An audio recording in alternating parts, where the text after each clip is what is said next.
মামলা নিষ্পত্তি হলেই বিএনপির ভারপ্রাপ্ত চেয়ারম্যান তারেক রহমান দেশে ফিরবেন বলে জানিয়েছেন দলটির মহাসচিব মির্জা ফখরুল ইসলাম আলমগীর। তিনি বললেন, আপনারা জানেন ওনার বিরুদ্ধে অনেক মিথ্যা প্রতিহিংসামূলক মামলা রয়েছে, সেগুলো প্রত্যাহার হলে বা আদালতের মাধ্যমে শেষ হলে তিনি ফিরবেন। আজ বৃহস্পতিবার দুপুর 12টা 45 লন্ডন থেকে বাংলাদেশ বিমানের একটি ফ্লাইটে হজরত শাহজালাল বিমানবন্দরে সস্ত্রীক অবতরণ করেন মির্জা ফখরুল।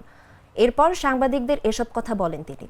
এ সময় বিএনপি নেতা ফরহাদ হোসেন আজাদ, আবু মোহাম্মদ আহসান ফিরোজ, সাদি আহমেদ ও মিডিয়া সেলের সদস্য সাইরুল কবির খান উপস্থিত ছিলেন।